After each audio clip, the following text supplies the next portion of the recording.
cracking YouTube? It's me, your host T, aka the Comic Book Thug. Once again, bring you another comic book review. This time we're gonna do Miles Morales, the Ultimate Spider-Man issue number 4. Really like this cover, Spider-Man vs. Spider-Man. We've been keeping up with the second story arc of Miles Morales. Peter Parker is back, as you can tell. Miles Morales thinks he's a clone, but he's back. But let's just jump straight into this. So we open up the book. It's a typical recap about what happened last issue. Norman Osborn, the Goblin, the Green Goblin, has found Miles Morales, Spider-Man, at Peter Parker's old house, and they start to fight. But that was a recap. The book opens up with we're at the house of Katie Bishop. That's Miles Morales' girlfriend, and again, goes back to issue 3, Miles Morales finally told Katie that he's Spider-Man. So she basically runs home and she's crying to her sister, and she tells her sister that she tells Miles secret. She tells Miles that Miles told her that she's Spider-Man, and she's contemplating whether or not to break up with her. Her sister's saying break up with him, and she's saying, but he might do something crazy, try to get me back, blah blah blah. It's the first 2 pages is basically that. So then we jump back to on the scene with Green Goblin and Miles Morales, and they start fighting. And when I mean they start fighting, they go at it for about 3-4 pages.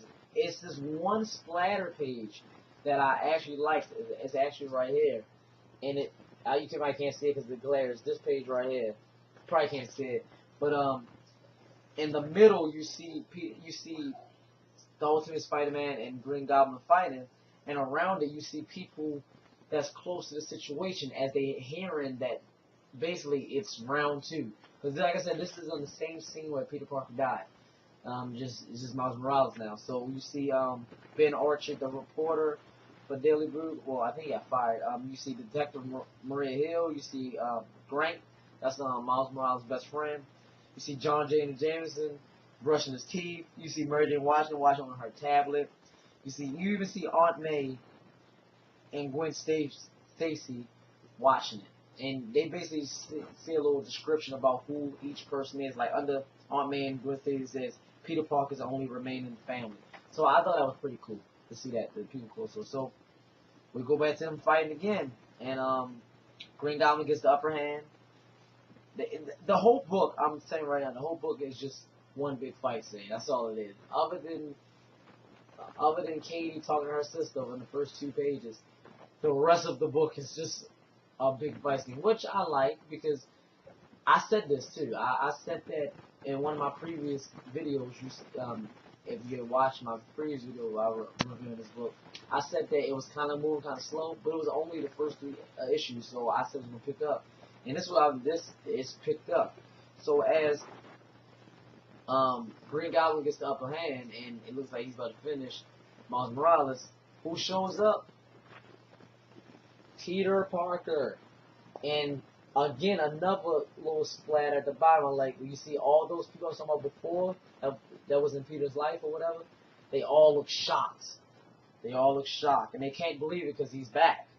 And so Green Goblin thinks it's a trick, and Peter Parker is on his A game, like we all love saying little jokes. Like he actually say he said something. He's like I want to smack the ugly off of you, and the way you look at it is gonna take all night. So basically back to the original Peter Parker we love. We still haven't found out if this is the original Peter Parker, and if it is, how is he alive? But it's looking like it is, because if he's a clone, he's a damn good clone. But so they basically just fight, and the fight basically comes to an end with Peter webbing Green Goblin, and Miles Morales go over there and touch his pinky, and touch his toe, and Green Goblin busts through the web and start running towards him, and Peter Parker says, "Did you just touch his pinky?" And Miles like, "Wait for it," and he's still running. Green Goblin still running towards him, like, "Wait for it." And basically the Venom Blast kicked in, and it completely just shocked the fuck out of Green Goblin. He just flew off. And Peter Parker said, "I forgot that you got that because you used it on." He used it on him 2 issues ago. So that's pretty much it. The tell both Spider-Man to put their hands in the air, and that's how the comic book really. The comic book ends with Mary Jane. I'm sorry, Aunt May and Gwen crying, and Gwen saying it can't be him, and Aunt May says, "No, I know it's him. My Peter is alive." And that's basically how it ends. I must say this was a very, very good book. Like I said before, I love Miles Morales, but the second story arc has been kind of slow. It started off slow, but I knew it was building up for something, and this is the gateway. This book right here, this issue is where everything's going to take off. Great cover, great fight scene.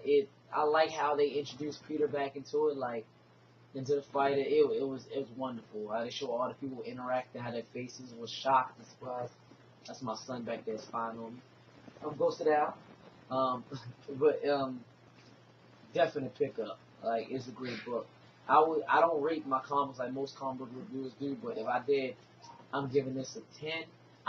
You know what? I will give it a 9 or 9.5. A 10 would be perfect. Even though I love the action, I could have done with a little bit more story. It was just, like I said, other than the first 2 pages where Katie talking to her sister, it's just the whole rest of the book is fighting. Just fighting. Which I'm okay with, but some story would be okay thrown in there too. But I'm gonna give it a 9.5. So, but like I said, I don't rate books. So, but that's it. I will be reviewing. I wasn't gonna review this. This will be my next review. The Superior Spider-Man issue 32. In my last pickup video, when I picked up this book, I said I wasn't gonna review it because I didn't do any of the Superior Spider-Man at all, and this is issue 32. But even though this is issue 32 of Superior Spider-Man, this is the beginning of the Spider-Verse, which I am looking forward to. And I just read this before I read this, the Miles Morales book, and this was an excellent, excellent book too. So I will do a review on this, and I will be doing a review on Star-Lord and Rocket Raccoon, only because I did the review on the first 2 issues of both of these. So wrap this up. Follow my Twitter and my Instagram, which is in the description below. Leave your positive and negative comments below. Subscribe, like, share.